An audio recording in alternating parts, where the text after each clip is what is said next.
Semangat pagi, salam sehat untuk kita semua. Terima kasih sudah hadir kembali di sini di channel saya tentunya Dr. Kustri. Kali ini apa yang akan kita bahas ya? Nah, ini saya mengambil lagi nih dari buku yang berjudul Ibuku Dokterku, yaitu tentang cegukan. Cukup familiar bukan? Nah, cegukan ini juga dikenal dengan istilah stimulus, hiccup, dan high cough. Peristiwa yang nggak asing ini itu juga bisa dialami oleh bayi walaupun dia masih berupa janin di dalam kandungan sampai orang yang sudah lanjut usia sekalipun. Cegukan ini bisa karena keadaan normal tapi juga bisa pertanda dari penyakit. Nah, bagaimananya? Yuk kita bahas di sini. Pada dasarnya mekanisme cegukan ini adalah karena otot-otot diafragma berkontraksi lama sehingga pita suara menutup secara tiba-tiba sehingga terdengar bunyi hik gitu. Selama kontraksi masih menetap, maka pita suara akan terus saja membuka dan menutup dengan cepat.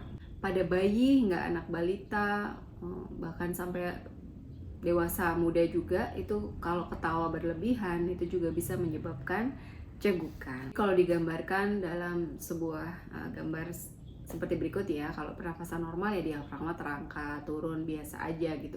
Tetapi kalau ada cegukan itu dia berlaku sangat cepat ya. Buka tutupnya ini sebenarnya dalam keadaan normal ya juga buka tutup, tetapi pada keadaan hiccup atau cegukan itu jadi cepat banget, jadi gitu ya.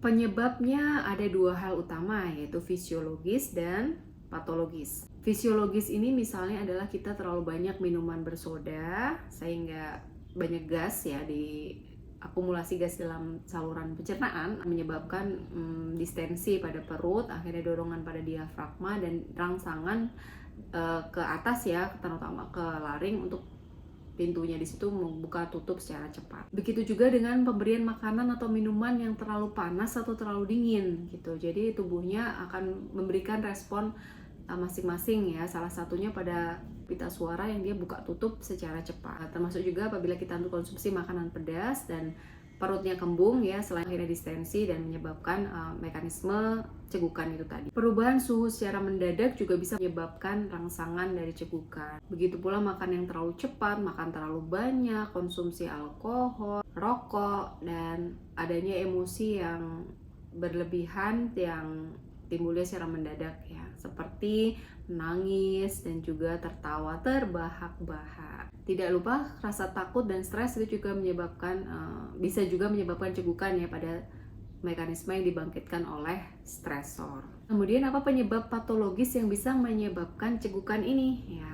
Masih ingat dengan penjelasan sebelumnya tentang hipoglikemia? Ya, ini juga bisa menyebabkan cegukan, sebab dia adalah salah satu gangguan metabolisme ya, yang dengan mekanismenya tersendiri tubuh akan membuat respon cegukan ini. Selain hipo juga bisa hiperglikemia pada penderita diabetes. Selain gangguan metabolisme, gangguan saraf vagus juga bisa menyebabkan stimulasi dari cegukan ya, misalnya pada penyakit faringitis, meningitis, pada penyakit pada saluran pencernaan, dan juga pada penyakit gondok. Kemudian selain itu juga adanya gangguan sistem saraf pusat ya, seperti pada penyakit stroke, cedera kepala berat, dan adanya tumor. Itu tiba-tiba cegukan aja gitu, bukan karena ada apa-apa di bawah, tapi memang dari atas ada perintah yang salah. Gangguan pernapasan seperti asma juga bisa. Asma ini akan menyebabkan kurang lancarnya pertukaran oksigen dan karbon dioksida sehingga bisa menyebabkan cegukan. Selain itu semua, tak lupa adalah adanya gangguan pencernaan seperti gastroesophageal reflux disease atau akrab kita kenal dengan GERD. Itu bisa juga menyebabkan ya, karena asam lambung yang naik dan secara tidak langsung bisa menyebabkan satu pada pita suara ini buka tutup dengan cepat. Selain penyebab fisiologis dan patologis, ada juga diakibatkan oleh konsumsi dari obat. Misalnya obat penenang, pemberian obat kemoterapi, kortikosteroid, penyereda nyeri, khususnya golongan narkotika, obat hipertensi, anestesi, dan obat anti kejang pada pasien epilepsi. Kemudian bagaimana ya cara mengatasinya? Misalkan penyebab fisiologis, kita hendaknya mengurangi paparan dari hal-hal yang mempermudah terjadinya cegukan. Ya, kurangilah minuman bersoda misalnya ya.